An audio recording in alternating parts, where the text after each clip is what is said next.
Welcome to Technovation. I'm your host, Peter High. My guest today is Naveen Zutshi. Naveen is the Chief Information Officer of Databricks, a data lakehouse architecture and AI company that earns in excess of $1 billion in annual revenue. Naveen's been in role since January of 2022, and he's the first ever to hold the title of Chief Information Officer at Databricks.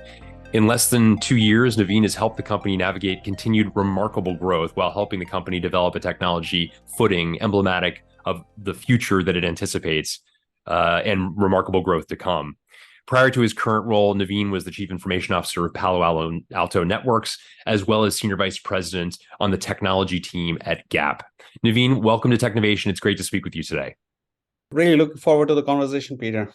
I've been looking forward to it as well. You're nice to say that, Naveen. Let's begin with your company, Databricks. I gave just the briefest of introductions. Take us a little bit deeper into the business that you're in, please. Yeah, we are a data and AI company, as you were rightly pointed out. We have been a company founded by seven PhD slash professors from Berkeley 10 years ago. 5 of those founders are still with the company, which shows to the ethos of the company and the longevity of the founders themselves. We pioneered this lakehouse architecture, which primarily brought these 2 different separate concepts together, the concept of data warehousing and data lakes. I've been in data space a while as well as a user, and used to have different products for different tools. Like I would have a warehousing tool like Teradata, and then I would have a data lake tool like Hadoop, and I would copy data between the 2 systems. And it was really complex for our users as well. And there's different personas, let's say a data scientist, a data engineer, and a data analyst had to use different tools to manage their business. So we pioneered this platform, which is on Lakehouse. At all these 3 personas can use the same platform. There is one copy of the data. You don't need to copy the data multiple times. And there's one governance model on top of that data. That's what is exciting for our customers. We have over 10,000 customers now globally and growing. And it's fascinating to see what the customers are doing with this in terms of driving more decision-making for their companies, improving and innovating in their companies. Yeah, very interesting. What a fascinating a journey and remarkable growth in a relatively short amount of time. On top of that, Naveen, well, let's get into your role itself. So you are the Chief Information Officer, again, a little less than 2 years now in role. Talk a bit about your purview as CIO, if you would, Naveen. Yeah, in terms of my role, primarily 3 main aspects to the role. So first is helping the company scale through business transformation. So we have, as you can imagine, significant growth both over the last 2 years and ahead of us. And we have a lot of things done manually as a result of that. And being able to automate that, either through building applications or procuring SaaS applications and integrating them, is a big chunk of what me and my team do. Second, on the infrastructure side, really from corporate engineering, working with engineering teams, working with the rest of the company, providing services. And these services could be anywhere from technology services in your office or collaboration services, search services, other services that will make you as an employee be more productive. So that's the other part of services I do. And then the third part is Databricks-on-Databricks. Are we the first customer of our product? And I meet a lot of customers as a result of that. And then talking to those customers, sharing best practices of how we have implemented and listening and learning from them as well. It's very, very interesting. A couple of follow-ups to that. Number one, I'm curious now, multiple times over, you have been the CIO of companies where the product itself is fundamentally tech-centric. And so different from your role, for instance, at Gap, where presumably the preponderance of tech talent was in the team that you were a part of, different from the various functions around the organization by and large. At a place like this, just as in your past at organizations like Palo Alto Networks or at Cisco for that matter, there are tech savvy people and engineers across multiple parts of the organization. In those sorts of settings, how do you think about differentiating what IT does relative to other tech parts of the organization? Yeah, I think it's can be a challenge. I think one of the things you have to do is you have to make sure that your team is more engineering centric in tech companies rather than non. And so what I mean by that is, for example, at Databricks and both at Palo Alto Networks, we set up this product management function within IT. We had a strong engineering function within IT as well, so that you can face up to engineers and you can gain their respect and trust in terms of delivering solutions to them. And the second thing is, what I've learned over time is, regardless of whether you are in a tech company or not, in a tech company, engineers want to build products for the customers, and they have a huge need for internal tooling and internal processes improvement. And they don't want to necessarily do those. They want IT to actually deliver great service, great onboarding experience, great network experience, great tools, and great applications. And then on top of that, you have other functions as well. So we still have a really strong, in fact, if you look at our organization, sales and marketing, go to market is probably the biggest spend.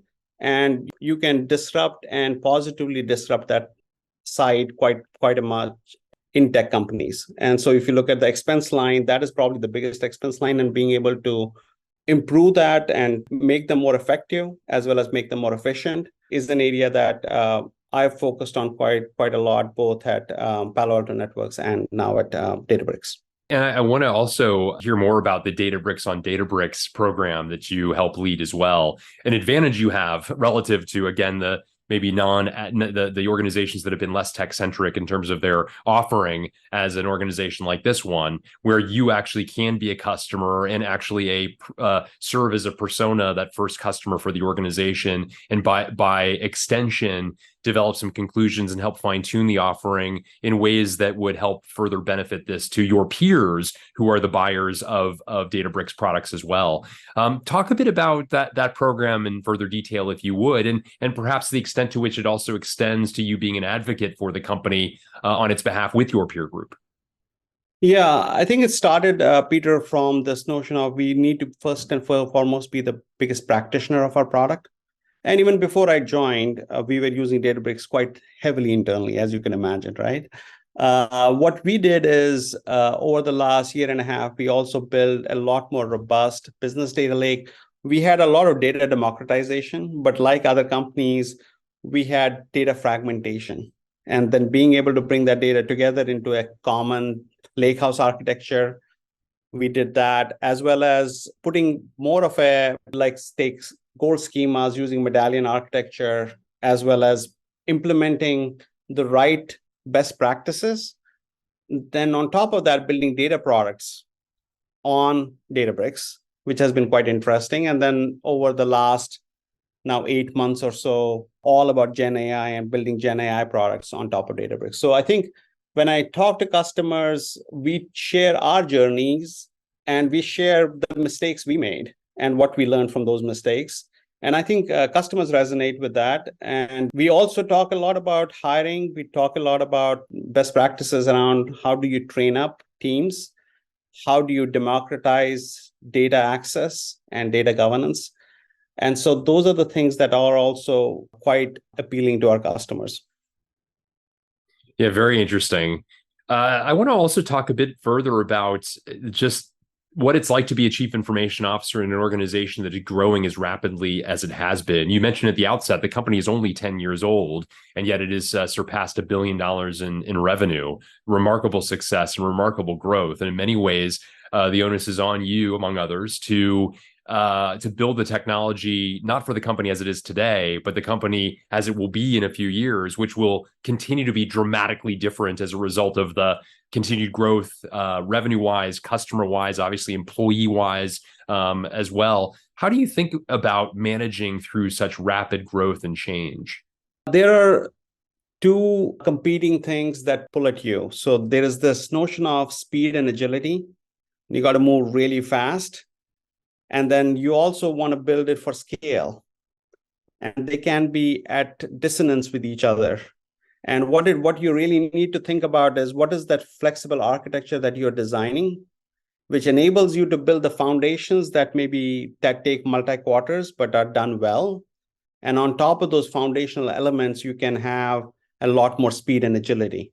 And so I think that has been our focus. So the way that has been practiced at Databricks is we broke our portfolio into transform, run, and grow. And so if you look at our investments in IT, half of the investments are in transform and grow. And transformational projects are basically those foundational projects that are cross-functional in nature, have a huge impact to the company's scalability and growth for future. At the same time, take multi-quarters to complete. So as an example would be the way we do our consumption business.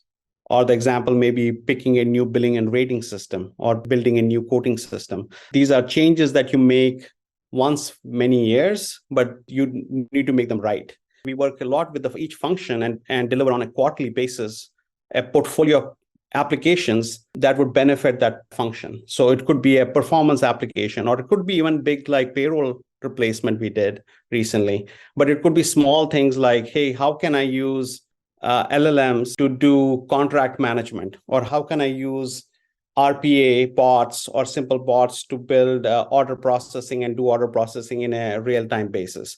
Or look at collaboration techniques. How can I have a chat bot that can provide that fragmented knowledge base into one place from a search standpoint? So there are all these different initiatives that are ultimately meant to do two things. One, to drive the productivity of each employee in the company, and two, to help us drive more revenue per employee.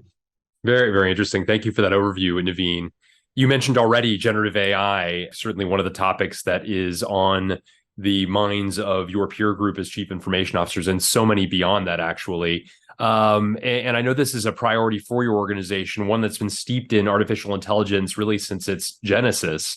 And as someone who not only is immersed in the topic yourself, but also has reason to be in regular touch with a variety of your peer groups, I wonder, what are you seeing as the primary value that CIOs are deriving from generative AI, and the extent to which you'd care to offer your own thought process internally as well? Would love to hear that.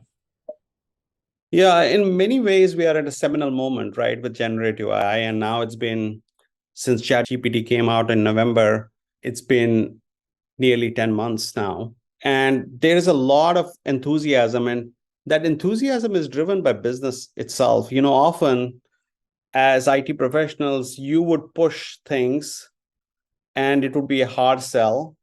But this is not the case. Here, you're getting a lot of pull effect. And sometimes the pull effect is rightly placed, and sometimes it may not be rightly placed.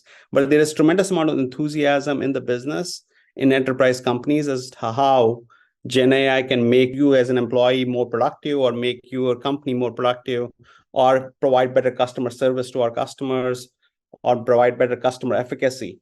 And so we are seeing, like, based on what I'm talking to many CIOs and internally as well, we're seeing three main areas initially that the focus has been. I think the first one is this notion of reimagining operations. And what I mean by that is where Gen AI is augmenting what humans do. And so you can do more with the same set of resources. This includes automating and enhancing operations. For example, we have the sales ops function, we have HR ops functions. All these ops functions today do a lot of things manually, and there's a lot of things that can be automated or can be simplified with Gen AI capabilities.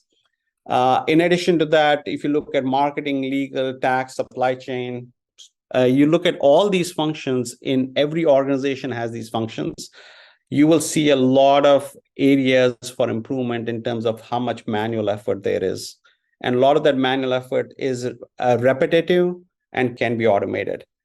Second is this notion of a co-pilot for development. I think we started on this several months ago. We have all of Eng now on Copilot. We have all of IT on Copilot as well. And we are seeing initial good results, right? Like, I think there are some, it's not going to replace the initial gloom and doom was it was going to replace all developers. It's not going to replace developers. At least the way I see it, it's not. There is still a lot of work that has to be done, and you have to really understand the results that come out of Gen AI products and can hallucinate as well.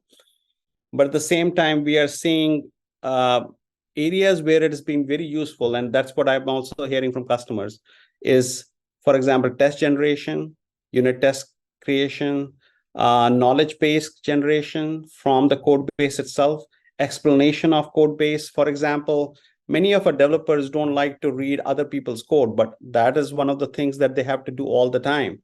And this enables you to make the code much more explainable, much faster. For pure code generation, I would say the jury is still out. There are some ways it's working well, in other cases, probably not as much. And then finally, there is a way to unlock data using Gen AI. So what I mean by that is today you have to have a SQL skills, or you need to have Python skills or R skills to use data science and data analysis. And in future, you can potentially use English. We at least announced something called Lakehouse IQ, where you can use English type language and it will convert it into SQL, and you can create dashboards, and you can actually have some of the insights using just English as a prompt. Since it's grounded on the tables and the schema that you have in your architecture, the chances of hallucination and not having accurate results is much lower. It enables a much broader democratization of data, and it enables much broader insights that you can use to make decisions without needing IT help or without needing data analyst help. So I think that is the third transformation. Those are the three waves that I see. In addition to that, I think several verticals are going to change quite dramatically, right? If you look at education and training, a lot of online training, a lot of VR training, you're suddenly seeing a lot of AI-based training. So I wrote a script and I can turn that into an avatar and have that provide training sets. And actually that would be pretty good, rather than having to have a significant amount of time spent in building training models. So I see that as an opportunity. Obviously, entertainment, you will see a lot of changes. You will see changes in personalizations for customers. We are already seeing our customers use it for driving better personalization to their customers. What was fascinating to see, Peter, is we look at the data of how many customers within our platform are using, let's say, the transformer architecture, which would be a predictor of LLMs. We have already 1,500 customers, and it's growing by the day, using LLMs within our platform because they're using transformer architecture. Now, how many of those are in production? When I talk to CIOs, most of those are still in pilot, not in production. But there are use cases like customer support, and those use cases, some of those are already in production today. Very, very interesting. I appreciate that overview. I wanted to also ask you, how do you organize your team to take advantage of Gen AI? And also curious what safeguards you put in place. Much has been written for good reason about the potential risks of pursuing this without intent. And I wonder what guardrails you're putting in place to ensure that your data, for example, is safeguarded. Yeah, maybe let's start with the governance first, and then we can talk about how the team is structured. So in terms of the governance, one, we have a legal policy that is also a security policy that we share with all of the company. Second, we focused on making sure our data and our customers' data never leaves the boundary of our company, right? We want to make sure that is done. And there are ways you can safeguard that, both in terms of either you can use open source LLMs and you can house them within your own AWS instance or GCP instance, or you can have additional safeguards where those other foundational models that you're using are only using it for publicly available data, or they are not training their AIs, they're a foundational model on your data. So you can have that as part of the contract with those companies as well.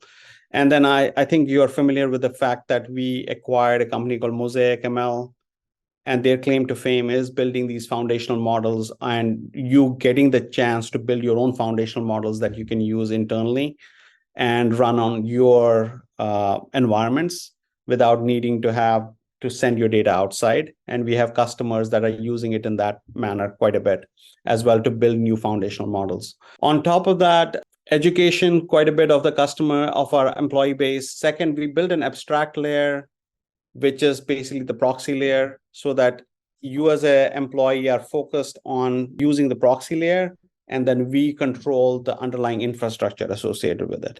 And that is one way of having you still now allow for innovation to happen in multiple places, but you allow for that innovation to be controlled.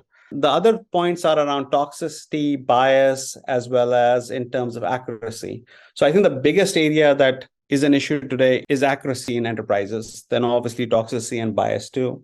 On the accuracy front, RAGs are a common model right now, which companies are using, including ours, which is basically this regenerative augmented generations, and where you are basically creating vector databases and you are basically training the model on your data, or basically using vector embeddings to train the model so that your data is in forefront of generation of the prompt or the response. And you're doing a lot of work on prompt engineering as well. Combining those two will not eliminate hallucinations, but it will at least reduce that significantly. And then the second thing is, I believe you have to have human in the loop in many of the cases.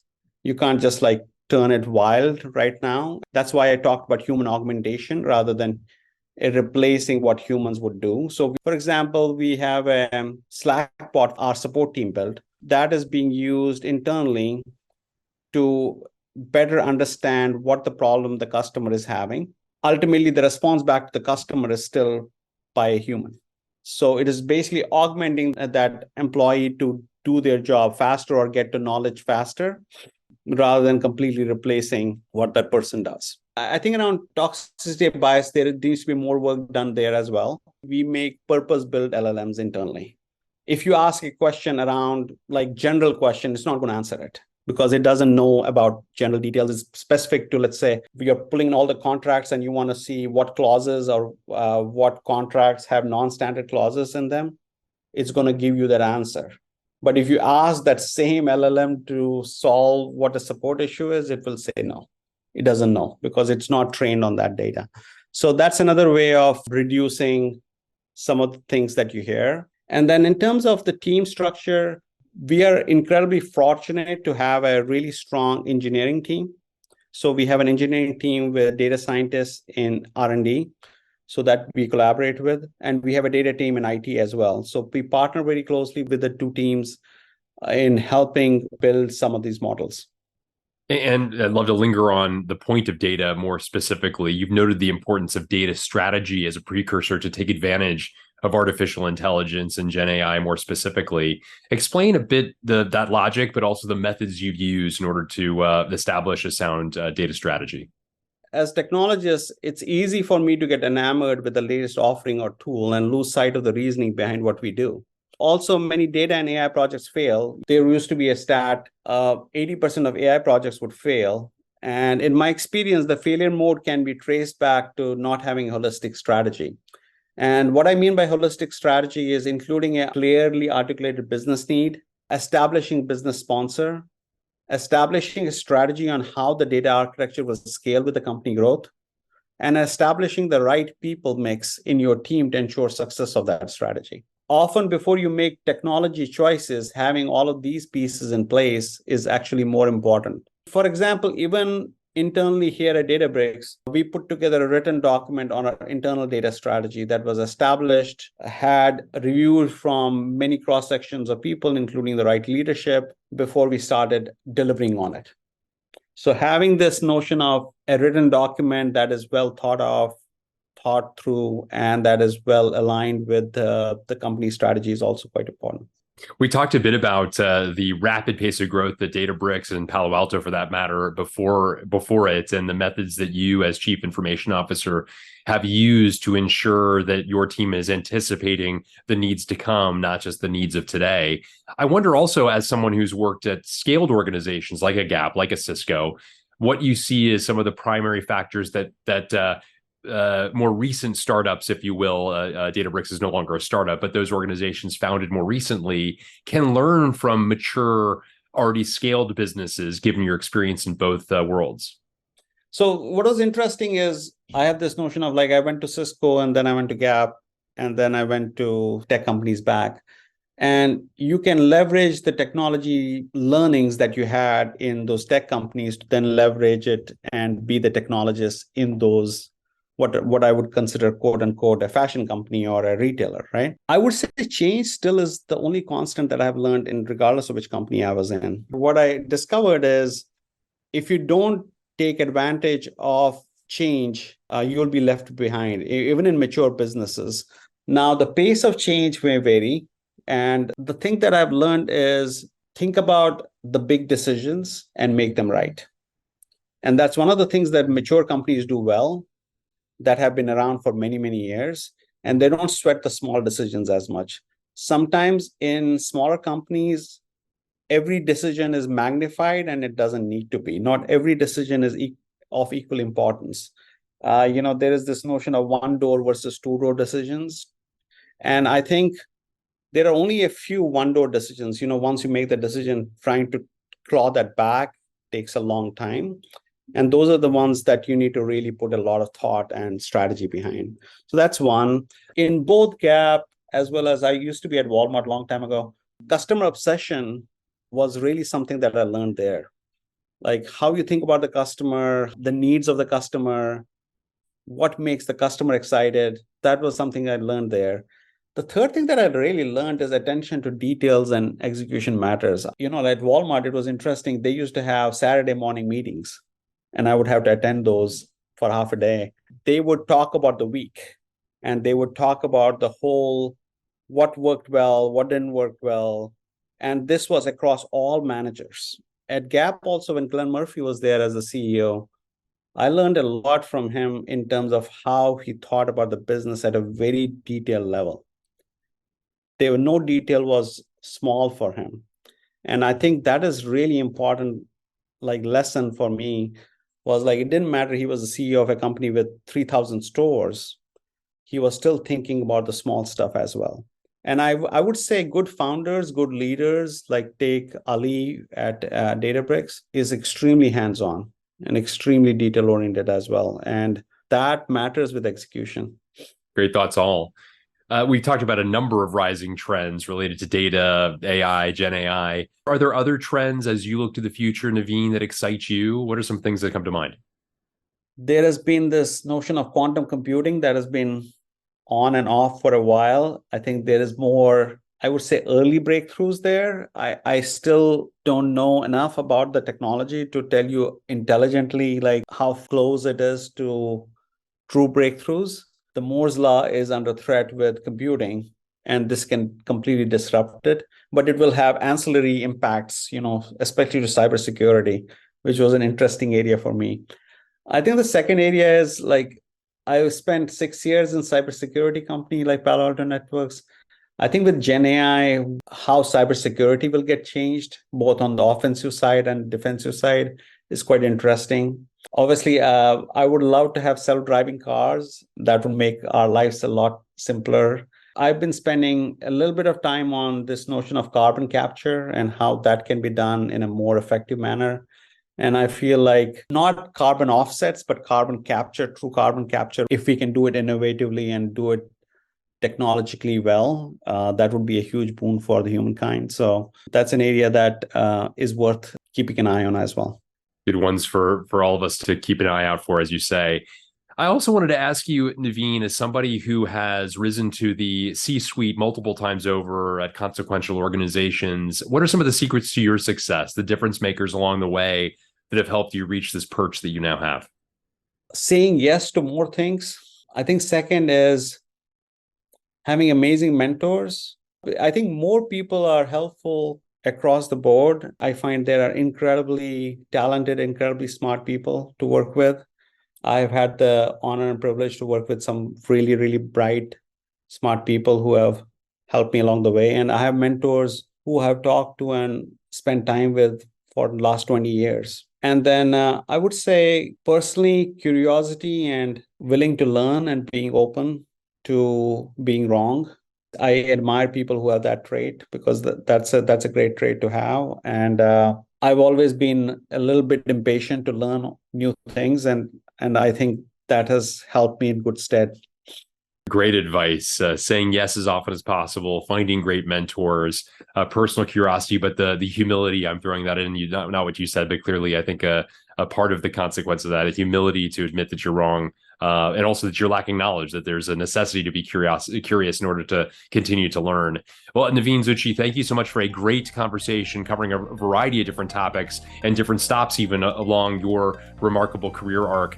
Thank you for sharing especially a bit more about your journey at Databricks and the remarkable change you have helped to usher in there. Congratulations, and thank you again for a great conversation. Thank you, Peter. It was a pleasure talking to you.